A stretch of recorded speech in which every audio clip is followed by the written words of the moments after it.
শুভ সকাল বন্ধুরা, কেমন আছো সবাই? আশা করি সবাই খুব ভালো আছো। প্রবীলের পৃথিবীর একটা নতুন ভিডিওতে তোমাদের সবাইকে অনেক অনেক স্বাগত জানাই। আজকে হচ্ছে রবিবার, আর আজকেই আমার বলতে গেলে কি ভালোভাবে দিন কাটানোর সময় শেষ। কালকে থেকে মেয়ের স্কুল শুরু, তো আবার সেই পুরনো রুটিনে ফেরা। তো আজকে সকালবেলা ঘুম থেকে উঠেই খুব তাড়াতাড়ি আজকে উঠেছিলাম। উঠেই মানে সমস্ত বাড়ির কাজ করেই আগে গেছিলাম মার্কেটে। মানে তেমন বলতে কি সবজি ছিল না, আর সবজির থেকেও মাছ ছিল না। আর আমার মা ছেলের জন্য একটু মাছ আনতেই হয়, আর তো যার জন্য মাছ নিয়ে এসে জাস্ট আমরা সবাই ঘরে বসেছি। তো চলো, ছেলে অল্পই কিছু খেয়েছিল, আর এখন একটু তাকে খাইয়ে নেব। তো চলো তারপরে আমরা কি মার্কেট করে নিয়ে এসেছি সেটা তোমাদের সঙ্গে শেয়ার করছি। আর দেখো, ছেলেকে খাইয়ে নিয়েছি, এবার কি মার্কেটটা করে নিয়েছি সেটাই তোমাদের সঙ্গে শেয়ার করছি। দেখো, ব্রেড নিয়ে এসেছিলাম আর একটু দুধ নিয়ে এসেছি, আর তারপরে ছেলের একটু স্যারেলাক ছিল না, স্যারেলাকটাও নিয়ে এসেছি। তো তারপরে এই যে এই স্যারেলাকটাই খাওয়াই। আর এখানে কচুরলতি, অনেক দিন পরে কচুরলতি পেলাম, আর যেহেতু আমি ভালোবাসি খেতে।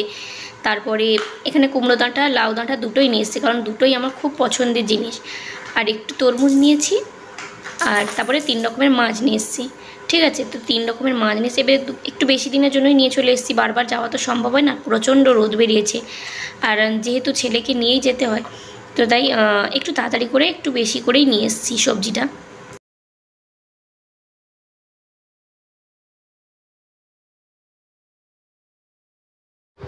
তো চলো, এবার আমি আমার কাজগুলো গুছিয়ে নিই, তারপর আবার তোমাদের সঙ্গে দেখা হচ্ছে। তো সকালবেলার বাকি অন্যান্য কাজগুলো কমপ্লিট করে গেলেও না বাসনটা মেজে যেতে পারিনি, কারণ বাসনটা মাজতে গেলে অনেকটাই রোদ বেরিয়ে যেত।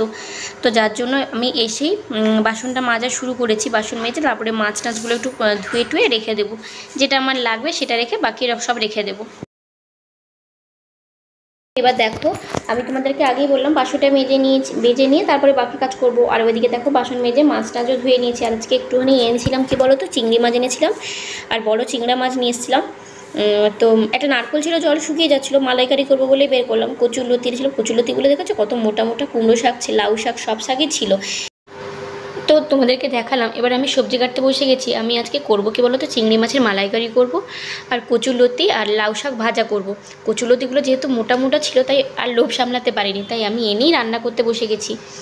আর ওদিকে দেখলে চিংড়ি মাছটা আমাদের এদিকে মানে সব মাছ, বেশিরভাগ মাছই আমাদের কেটেই রেডি করেই দেয়। আর এই কচুরলতি চিংড়ি মাছ দিয়ে করবো। চিংড়ি মাছগুলো না একদম চুনো চিংড়িগুলো না পাইনি, তাই একটুখানি বড় সাইজের নিয়ে এসে তাকে একটু ছোটো ছোটো পিস করে নিয়েছি। আর এদিকে সবজিটা কেটে নিয়ে তারপর একদম রান্নাটা বসাবো। আর আমার কি মনে হয় বলো তো, সবজি গুছিয়ে নিয়ে রান্না করতে বসলে না একটু তাড়াতাড়ি হয়। আবার অনেক সময় মানে তাড়াহুড়ায় থাকলে সবজি কাটতে কাটতেও রান্না বসিয়ে দিই, সেটা কিছু করার থাকে না। বাট হাতের কাছে সব কিছু গুছানো থাকলেই মনে হয় সবচেয়ে বেশি সুবিধে। তো তোমরা ভিডিওটা দেখতে থাকো, আশা করি তোমাদের ভিডিওটা ভালো লাগবে। আর এদিকে মেয়ের যেহেতু স্কুল ছুটি, তাই মেয়ে বাড়িতে আছে। আর 2 ভাই বোন এক জায়গায় হলে সে ঘর আর ঘর থাকে না, জানো তো, মানে যাচ্ছাতা অবস্থা হয়ে যায়। আর এটাই স্বাভাবিক, কারণ বাচ্চা ছোট ঘরে থাকলে ঘরটা একটু এলোমেলো হবে, ঘরে একটু চিল্লামিল্লি বেশি হবে। আর এটাতে কিন্তু আমার খুব ভালোও লাগে মাঝে মাঝে, জানো তো, খুব মজা লাগে।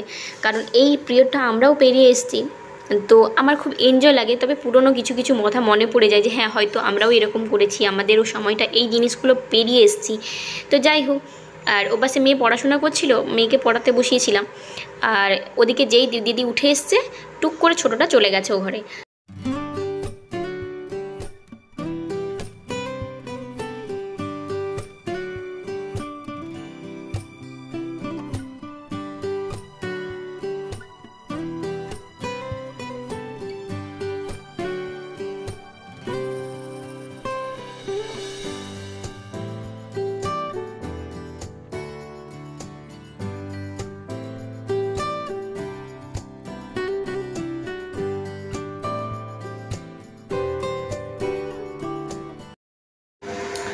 আর তাছাড়া এখন যা গরম পড়েছে বন্ধুরা, কলকাতায় তো জানো ভালো করেই, এতটা গরম পড়ে মানে অসম্ভব, সহ্য করা যায় না।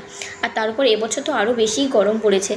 আর আমাদের এই জায়গাটা না অসম্ভব রোদ, সকাল থেকেই খুব রোদ বেরিয়ে যায়। যার জন্য না মানে 8টা সাড়ে 8টা হয়ে গেলে জলে তো হাত দিতে পারবে না। আর যত বেলা বাড়তে থাকে তত রোদের তাপ বাড়তে থাকে, আর সেইভাবে জলে হাত দেওয়াই যায় না। তো যার জন্য আমার কি হয় বলো তো, আমার জলটা না আমি আগে থেকে ধরে রেখে দিই, তাহলে কি হয় কমসে কম ঠান্ডা জলে স্নানটা করা যায়। আর বাইরের কাজের কথা যদি বলি, বাইরের কাজটা যার জন্য আমাকে আগেই তুলে করে রাখতে হয়, সকালের দিকেই ভোরে মানে যত তাড়াতাড়ি করা যায়, ভোরের দিক নয়, যত তাড়াতাড়ি করা সম্ভব হয় করে নিই। আর এমনি মার্কেট টার্কেট তো আমি বিকেলেই করে রেখে দিই, কারণ ওই সময় না টাটকা সবজিটা পাওয়া যায়। তো যার জন্য, আর আমার কি বলতো, এখানে তো আমার কোনো হেল্পিং হ্যান্ড নেই, যার জন্য একা ছেলেকে নিয়েই সবটা করতে হয়। মেয়েকে স্কুলে পাঠিয়ে সবটা আমার তাড়াতাড়ি করেই করে নিতে হয়, না হলে অসুবিধে হয়ে যায়। এবার টাইমের যেহেতু মেয়ের সামনেই স্কুল খুলে যাচ্ছে, তো আমাকে আরও তাড়াতাড়ি করে নিতে হয়। এখন ধরো একটু ডিলে হলেও কোনো প্রবলেম নেই, কারণ চলো নর্মালি যেভাবে দিন যাচ্ছে যাবে, একটু দেরি হলেও কেউ কিছু বলার নেই, বা মেয়ের স্কুলের প্রবলেম হবে না। বাট যখনই মেয়ের স্কুল খুলে যাবে না, তখন টাইমের মধ্যে যদি করতে না পারি, তাহলে আমার সবটা বিগড়ে যাবে। আর বিশেষ করে মেয়েকে নিয়ে আসা, আনতে যাওয়া, দিতে যাওয়াটাই সমস্যা হয়ে যায়। আর ওই ভোর 4:30 5টার সময় উঠে মেয়ের সমস্ত কিছু তৈরি করে মেয়েকে পাঠাতে হয়। তো ওর ভিডিও তোমাদের সঙ্গে আমি আলাদা করে শেয়ার করব। তো যাই হোক, এখানে আমার সবজি কাটা মোটামুটি কমপ্লিট। আমি এখানে শাকটা কুটে নিয়েছি, আর এখানে বললাম যে কচুলতিটা কাটতেই সময় চলে যায়, যেহেতু ডাঁটা জাতীয় আমার, তাই না বঁটিতে একটু করতে সুবিধে হয়।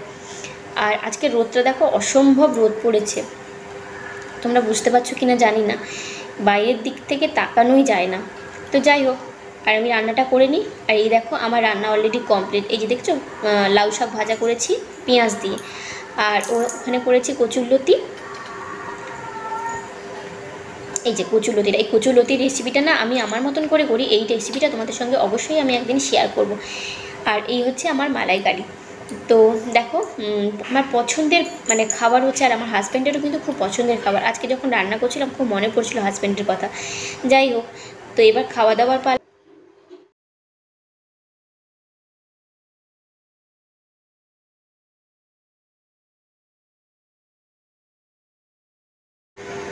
তো বন্ধুরা দেখো, এবার আমরা খেতে বসে গেছি। আর আমার মেয়ে না ওই ছোটো ওই রকম থালাই খেতে ভালোবাসে। আর এটা তার জন্মদিনে, আমরা যখন কোয়ার্টারে থাকতাম, সেই কোয়ার্টারে থাকাকালীন জন্মদিনেই একজন গিফট করেছিল। তো অ্যাকচুয়ালি ভোজের তো থালা এরকমই হয়। তো যাই হোক, আমরা খেতে বসে গেছি। আর আমার মেয়ে জিজ্ঞাসা করছে এটা কী সবজি বানিয়েছো, ওটা কী সবজি বানিয়েছো, তো ওকে বলে দিচ্ছিলাম। আর তোমরা আগেই দেখতে পেরেছো, সত্যি করে বন্ধুরা কত সুন্দর কালার এসছে। আমার হাজব্যান্ডের সবচেয়ে প্রিয় খাবার হচ্ছে চিংড়ি মাছের মালাইকারি, জানো তো, অসম্ভব খেতে ভালোবাসে। আর ও যখন ছুটিতে বাড়িতে আসে, তো তখন ওর জন্য এটা বানাতেই হয়। আর ওদিকে মেয়ে তো খাবারটা খেয়ে খুব খুশি হয়ে গেছে, বলে মা আমাকে এরকম করে প্রতিদিন বানিয়ে দিবে। কিন্তু ওকে তাই বললাম যে বাবা এখন যা গরম পড়েছে, হালকা পাতলা এখন বেশি খাওয়াটা দরকার। তো মাঝে মাঝে ঠিক আছে, কিন্তু হালকা পাতলা জিনিসটাই বেশি খাওয়ার ভালো। তো যাই হোক, মেয়ে খুশি আর বাচ্চা খুশি হলে না সত্যি খুব মন ভালো হয়ে যায়। আর খাবার খেয়ে সবাইকে খুশি করে তারপরে যে শান্তি পাওয়া যায়, সেটাও খুব অন্য একটা অনুভূতি। তো বন্ধুরা, ভিডিওটা কেমন লাগলো অবশ্যই আমাকে কমেন্ট করে জানিও। আর যদি ভিডিওটা ভালো লাগে তাহলে আমার চ্যানেলটাকে সাবস্ক্রাইব করে পাশে থাকা যে বেল আইকনটা আছে ওটা প্রেস করে দিবে। তাহলে কি হবে, যখন আমি কোনো নতুন ভিডিও আপলোড করব, সঙ্গে সঙ্গে তোমাদের কাছে নোটিফিকেশান চলে যায়, আর তোমরাও ভিডিওটা চট করে দেখে নাও। তো আজকে তোমাদেরকে সবাইকে টাটা করছি, দেখা হচ্ছে অন্য কোনো ভিডিওতে। ততক্ষণের জন্য টাটা।